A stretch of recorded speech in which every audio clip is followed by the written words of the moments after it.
Don Mukhtar पर आने वाले 5 दिन भारी पड़ने वाले हैं। इस बीच विधायक अब्बास की क्राइम हिस्ट्री अब उसके हर कदम का पता बताएगी। 10 दिन तक मुख्तार अंसारी से कस्टडी में करीब 800 सवाल पूछे गए थे। अब उससे 5 दिन और सवाल पूछे जाएंगे।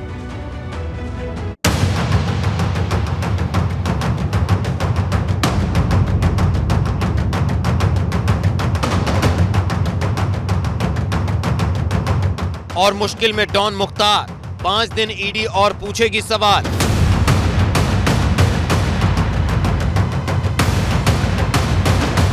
अब्बास अंसारी का भी बुरा हाल, क्राइम की हिस्ट्री से खुलेगा राज।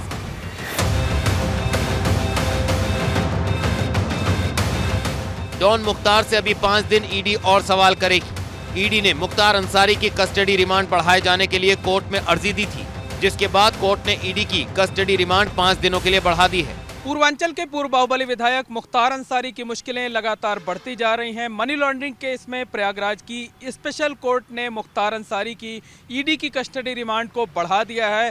5 दिनों के लिए ये मुख्तार अंसारी को ईडी की कस्टडी में और दे दिया गया है। यानी मुख्तार अंसारी अब 28 दिसंबर तक ईडी की कस्टडी में रहेगा। प्रयागराज में ईडी के इसी दफ्तर में मुख्तार अंसारी से पूछताछ की जाएगी।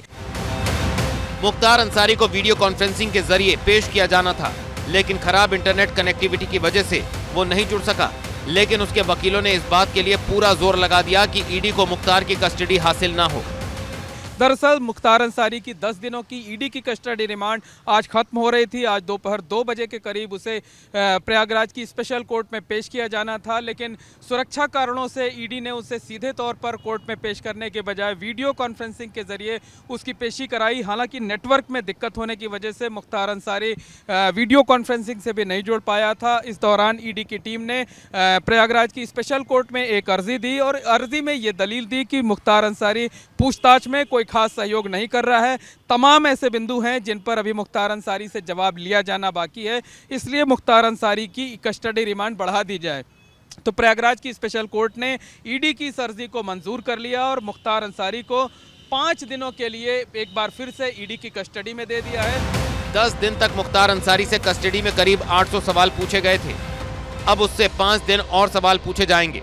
सूत्रों के मुताबिक डॉन ने जांच एजेंसी को बरगलाने की पूरी कोशिश की। कई सवालों का जवाब उसने टाल दिया। कुछ सवालों के गोलमोल जवाब दिए तो कुछ के जवाब में जेल में होना गिना दिया। ईडी ने पहले दिन पत्नी अफशा को लेकर सवाल पूछा, दूसरे दिन गाजीपुर में सरकारी जमीन पर कब्जे पर पूछा, एफसीआई से मिले 15 करोड़ के किराए का हिसाब मांगा, परिवार व ससुराल की कंपनियों के गठन पर सवाल हुए, परिवार की कंपनियों की वित्तीय लेन देन पर सवाल पूछे, बेटे साले से पूछताछ के दौरान मिले क्लू को वेरीफाई किया, 2005 में जेल जाने से पहले कितनी विदेश यात्राएं की। ईडी ने पूछा कि किन किन खाड़ी देशों में गया, दुबई जाने का उसका क्या मकसद था, दुबई में मुख्तार अंसारी कितने दिनों तक रुका था, दुबई में किन किन लोगों से मुख्तार अंसारी मिला, देश भर में खरीदी गई उसकी संपत्तियों पर सवाल हुए, जेल में बंद बीएसपी सांसद अतुल राय से रिश्तों पर सवाल पूछे, विधायक निधि के दुरुपयोग को लेकर भी पूछताछ हुई। तो मुख्तार अंसारी से ईडी की टीम ने उसकी फरार पत्नी अफशा अंसारी के साथ साथ संपत्तियों, विधायक निधि के दुरुपयोग, बाहुबली सांसद अतुल राय से रिश्तों, इसके साथ साथ अगर हम बात करें तो जो कंपनियां गठित की गई थी, चाहे वो मुख्तार अंसारी के परिवार की विकास कंस्ट्रक्शन हो, चाहे ससुराल की आगाज़ कंस्ट्रक्शन हो, उसके गठन के बारे में, वित्तीय लेन देन के बारे में, बैंक ट्रांजैक्शन के बारे में, तमाम ऐसे पहलू थे जिस पर ईडी की टीम ने पूछताछ की थी। इधर मुख्तार अंसारी के विधायक बेटे अब्बास अंसारी की मुश्किलें भी बढ़ गई हैं। विधायक अब्बास अंसारी की मोहम्मदाबाद थाने में क्राइम हिस्ट्री शीट खोली गई है। उसी आरोपों के इनकी आपराधिक गतिविधियों को और आपराधिक इतिहास को देखते हुए जनपद गाजीपुर से हिस्ट्री शीट खोली गई है ताकि इन पर निरंतर निगरानी रखी जा सके। पुलिस ने यह कार्रवाई अब्बास अंसारी की निगरानी के लिए किया है।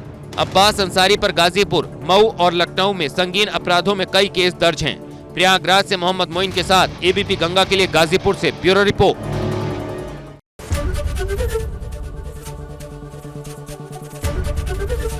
एबीपी गंगा, खबर आपकी, जुबान आपकी।